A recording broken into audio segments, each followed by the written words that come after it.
Let's find out with Lynsey on stage.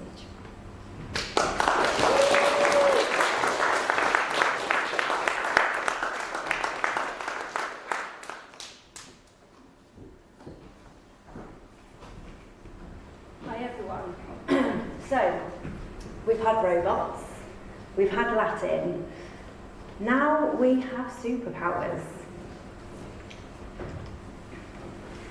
I recently asked my 2 children if they could wish for any superpower, what would they wish for? My 6-year-old son said that he would wish for the strength of Hulk, and he'd like the invisibility cloak from Harry Potter. My 3-year-old daughter said that she would wish for the ability to talk with animals, and she'd like a magic wand. They then turned the question onto me. Mummy, what superpower would you wish for? And at first I thought, hold on, I'm super mum. But then I sat and I thought, and I realised I don't need to wish for my superpower. I already have one. My superpower? I don't know what I want to be when I grow up. Now that sounds odd, right? Surely that's a disadvantage and not a strength. But what I found, not having a clear career path, you actually have options. You've got choices. You've got opportunities. And to me, that's a superpower. So, how many of us here have ever been asked the question, what do you want to be when you grow up? A lot. And we're asked it over and over again. And we're expected to have an answer. Doctor, teacher, astronaut, athlete. But when I was asked that question, I had a problem. Because the only answer that I could give was I don't know. And that terrified me. I enjoyed psychology. I liked reading. I've been brought up in a really sporty, rugby-loving household, and I'm a former gymnast. So I enjoy PE and sport and being outside. I like helping people. I'm a good listener. But when I went for careers advice, the only jobs that they put in front of me kind of fitted into these neat, mainstream boxes. There was no creativity, no exploration around my skills and interests. It was HR manager or PE teacher. I don't have the patience to be a teacher.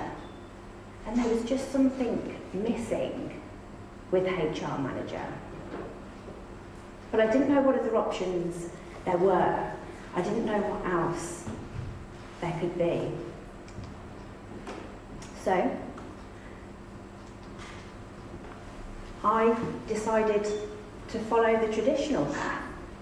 I went to university, and not because I had a set career path that I was going down, but in fact because I didn't, and my parents wouldn't let me just sit and do nothing. So I bought myself 3 years of thinking time by going to university, but I got so much more than thinking time from uni. The subjects that I studied within my modules planted seeds of interest that have stayed with me, and the friendships that I made, those friends still walk beside me into adulthood now. But university didn't give me clarity. I still didn't know what I wanted to do. So when I graduated, I thought, right, I've got to be serious, I've got to go and get a job. So I went down the corporate route and I went into law. And I went and worked at some solicitors' firms. And again, I learned so much. The business skills, the professional skills that I gained there. I had a great team. I had some great people that I was working with. And the most important thing that I learned from working at those solicitors' firms, I didn't want to do law. The corporate environment of property law just didn't suit me. So I took the next logical step. I went to work in a male prison because that makes sense, right? My thought was I would be helping people. I could utilise my listening skills. And within the prison service, they use PE in sport to help support the prisoners throughout their sentence. The environment also was definitely not the same as property law. And I loved my time working in prison.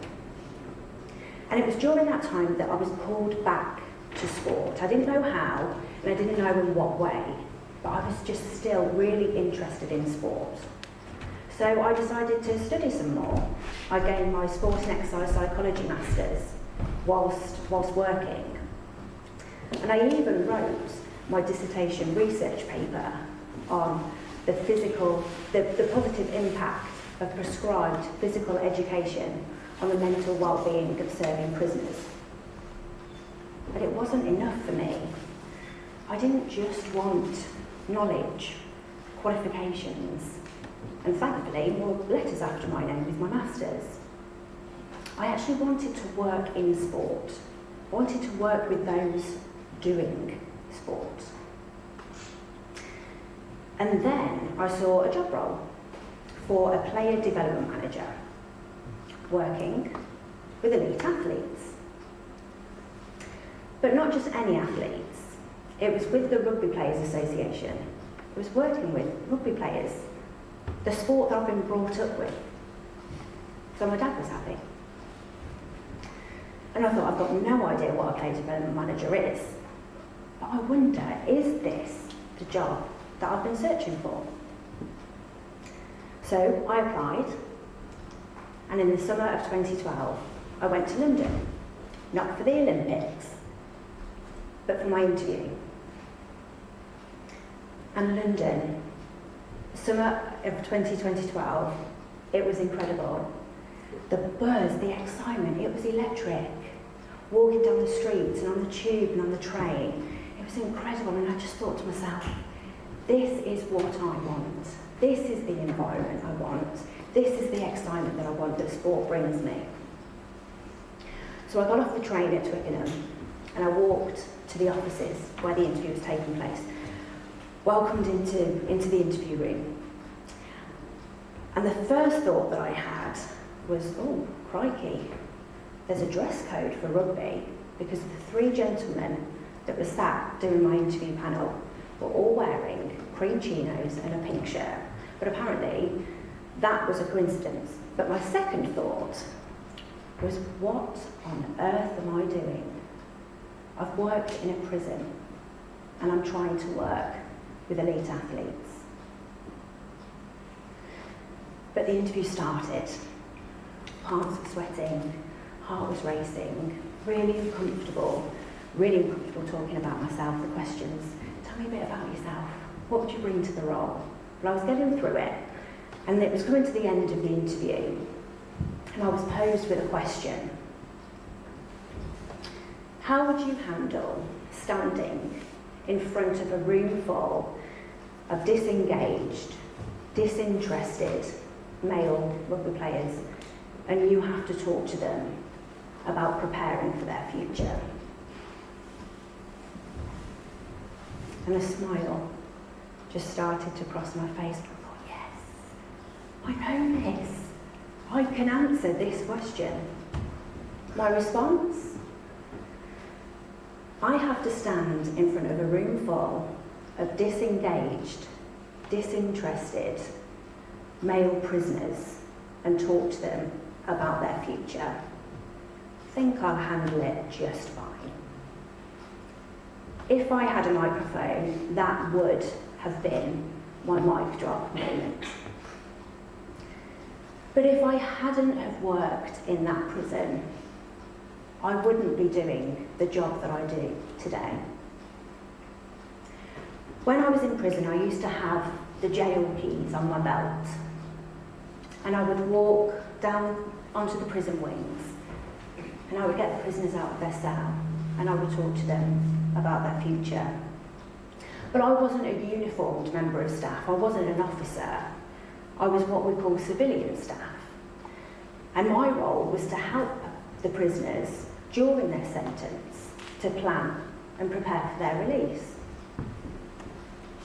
And now, after 10 years of working in the men's game with Premiership rugby players, I'm now the Senior Player Development Manager working with the England women's rugby team, the Red Roses, the best rugby players in this country. Working in the prison taught me resilience, taught me adaptability, and it taught me the skills to help those that are going through major life transitions.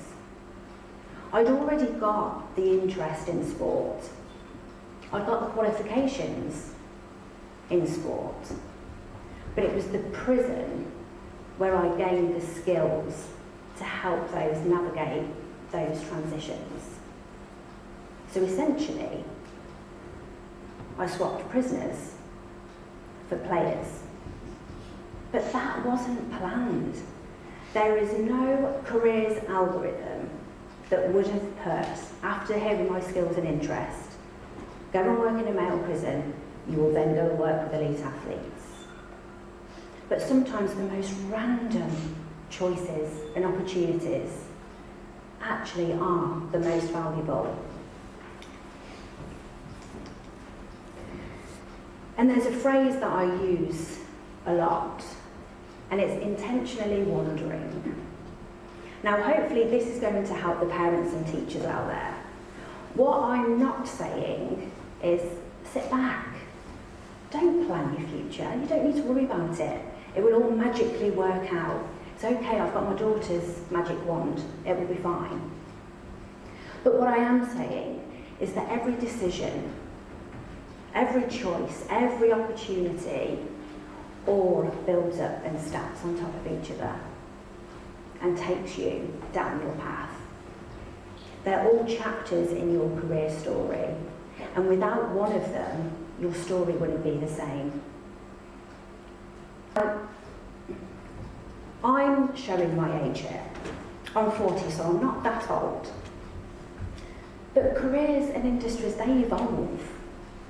And there's opportunities now that were never there when I was at university. Drone pilot, metaverse architect, virtual reality designer. They were never options. When I went for careers advice, they would never have been put in front of me. Instagram, TikTok, Alexa, Spotify. They weren't even invented when I was at university. So what if the best job you will ever have hasn't been invented yet? How do you prepare for that? How do you plan for that? Now, on my Careers podcast, I have conversations with incredible women who do incredible jobs. Some of the jobs I've never actually even heard of. Corporate illustrator, countryside ranger. Some of them are doing jobs that they never intended to do.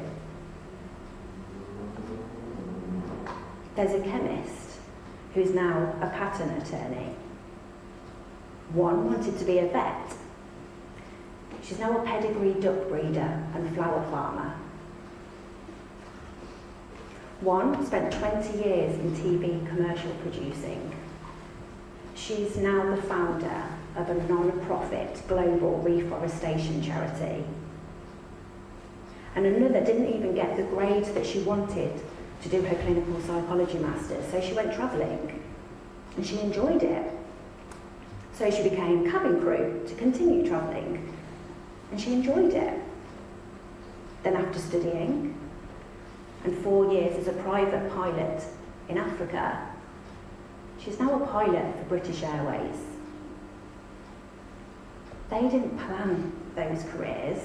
None of them are doing jobs that when they were asked years ago, what do you want to be when you grow up? None of them are doing the jobs that they would have said then. But they were all intentional with their yeses. They'd all learnt about themselves. And they took opportunities. And something that I talk to the players that I work with a lot is the process of elimination. It's a gift to know what you don't want to do. And it's just as important as knowing what you do want to do. So when you're curious, when you go and explore, you may find that you don't enjoy something. And that's great, because then you know that that's not the way that you're going to wander. You know that you're going to pivot, you're going to turn, and you'll wander down this way, and you'll intentionally say yes when you're going in that direction. Now, some of you sat here may have a job ready and waiting just for that person to say, what do you want to be when you grow up? And that is great, because as you progress into your career, new opportunities, new perspectives will open up to you, and you will grow. And maybe that job is everything that you've hoped for it to be. But maybe it ends up to not quite be what you expect. So then what happens? That's when your superpower kicks in. That's when you become curious. That's when you go and explore. You've learned about yourself. That's just one chapter. You will know which way to intentionally wander, because you will know that that's not what you want to do. But you will have learned so much from doing that. Maybe my kids were onto something. Maybe having an invisibility cloak and a magic wand would be really cool. But I would argue that there's an even better superpower. The ability to step into the unknown, to create and design your own career path. So, no plan, no problem. The rest is still unwritten. Not knowing what you want to be when you grow up. Now that's a superpower. Thank you.